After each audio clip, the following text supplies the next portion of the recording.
Hi అండి, నమస్తే. Welcome to Lekha's recipes.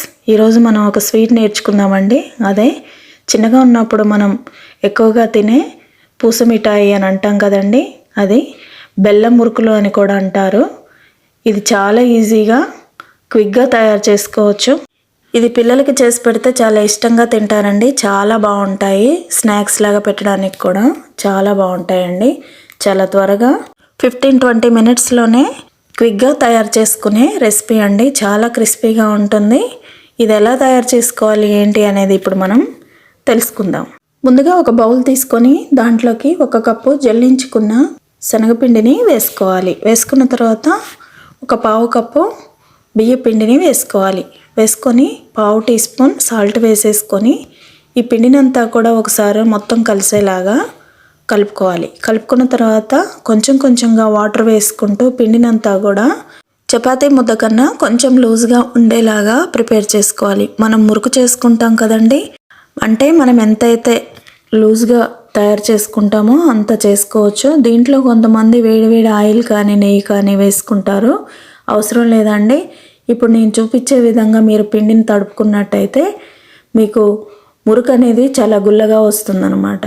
ఇప్పుడు ఇలా తయారు చేసుకున్న పిండి మీద మూత పెట్టుకొని ఒక 10 నిమిషాల పాటు రెస్ట్ ఇవ్వాలి. ఈ లోపల మనం స్టవ్ మీద ఆయిల్ పెట్టుకొని ఆయిల్ వేడి చేసుకోవాలి. వేడి చేసుకున్న తర్వాత ఇలాగా మీకు చూపించే విధంగా 3 రంధ్రాలు ఉన్న మురుకుల పావుని తీసుకొని దానికి కొంచెం లోపల నూనె కానీ నెయ్యి కానీ అప్లై చేసుకోవాలి. ఎందుకంటే మనం పిండిని ప్రెస్ చేసేటప్పుడు కష్టంగా ఉండకుండా లూజ్గా దిగిపోతుందన్నమాట. ఇప్పుడు మనం ముందుగా కలుపుకున్న పిండిని ఈ రంధ్రాలున్న మురుకుల పావులో పెట్టేసి మీద ప్రెస్ చేసే పావుని పెట్టేసి పక్కన పెట్టుకోవాలి. పెట్టుకున్న తర్వాత ఈ లోపల ఆయిల్ వేడెక్కిందా లేదా ఒకసారి చెక్ చేసుకున్న తర్వాత ఇప్పుడు ఆయిల్ వేడెక్కగానే మనం ముందుగా పావులోకి ఫిల్ చేసుకున్నాం కదా పిండిని, ఆ పిండిని రౌండ్గా ఆయిల్లో ప్రెస్ చేసుకోవాలన్నమాట. మీకు ఒకవేళ ఆయిల్లో ప్రెస్ చేయడం కష్టంగా అనిపిస్తే ఏదైనా గరిటె మీద ప్రెస్ చేసి వేసుకోవచ్చండి. అలా మురుకులాగా ఒత్తుకున్న పిండిని 2 వైపులా కూడా నిదానంగా కాల్చుకోవాలి. ఎందుకంటే ఎక్కువసేపు సిమ్లోనే కాల్చుకోవాలండి. లేకపోతే లోపలంతా మెత్తగా పైనంతా క్రిస్పీగా ఉంటుంది. పెద్దగా పిండి లోపల కాలదనమాట. అప్పుడు మురుకు అనేది మెత్తగా ఉంటుంది, క్రిస్పీగా ఉండదు. అందుకనే నిదానంగా ఫ్రై చేసుకోవాలి. అలా ఫ్రై చేసుకున్న దాన్ని గోల్డెన్ బ్రౌన్ కలర్ వచ్చిన తర్వాత మీరు చూసే విధంగా ఫ్రై అయిన తర్వాత దాన్ని తీసి ఒక ప్లేట్లో వేసుకోవాలి. అలా వేసుకున్న తర్వాత మిగతా పిండిని కూడా అలాగే మురుకులాగా ఒత్తుకొని నిదానంగా గోల్డెన్ బ్రౌన్ కలర్ వచ్చే వరకు కూడా ఫ్రై చేసుకొని అదే ప్లేట్లో వేసేసుకోవాలి. అలా ప్లేట్లో వేసుకున్న మురుకుని ఒక 10 నిమిషాల పాటు చల్లారిన తర్వాత ఇలా మీకు చూపించే విధంగా చిన్న చిన్న పీసెస్ లాగా కట్ చేసుకోవాలి. అంటే చిన్న చిన్నగా తుంపుకోవాలన్నమాట. చేతితో నలిపితే అవి విరిగిపోతాయి. అలా మనకు కావలసిన సైజులో చేసుకోవచ్చు. ఇలా మీకు చూపించే విధంగా రెడీ చేసుకొని ప్లేట్లో మురుకునంతా కూడా పక్కన పెట్టుకున్న తర్వాత ఇప్పుడు వేరొక కడాయి తీసుకొని, కడాయి కానీ గిన్నె కానీ ఏదైనా తీసుకొని 1 కప్పు బెల్లం వేసుకోవాలి. ఇలా తురిమిన బెల్లం వేసేసుకొని బెల్లంలో 1/4 కప్పు వాటర్ వేసుకోవాలి. వాటర్ వేసుకొని స్టవ్ ఆన్ చేసుకొని బెల్లం అంతా కూడా బాగా ఉండలు లేకుండా కరిగించుకోవాలి.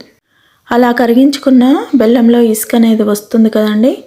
అందుకనే ఇప్పుడు బెల్లం అంతా కరిగిన తర్వాత ఒక వెడల్పాటి కడాయిలో ఇప్పుడు బెల్లాన్నంతా కూడా గరిటె ద్వారా వడగట్టుకోవాలి. కొంచెం ఇసుక లాంటిది వస్తుంది కాబట్టి అలా వడగట్టుకుంటే మనకి ఆ ఇసుక అనేది లేకుండా వెళ్ళిపోతుంది. చూసారా, అంత నలకలుగా ఉంటుంది కదండి. అదంతా వడగట్టుకోవాలి. లేదు ఫ్రెష్గా ఉందంటే డైరెక్ట్గా వేసి కూడా మనం తయారు చేసుకోవచ్చు. నేను ముందుగానే మనం మురుకు తయారు చేసుకున్న కడాయిని నీట్గా వాష్ చేసుకొని వేసానండి. లేదు అంటే వేరే దాంట్లో కూడా వేసుకోవచ్చు. ఇప్పుడు ఇలా కరిగిన బెల్లంలో ఒక 1/2 టీ స్పూన్ ఇలాచి పౌడర్ వేసుకోవాలి.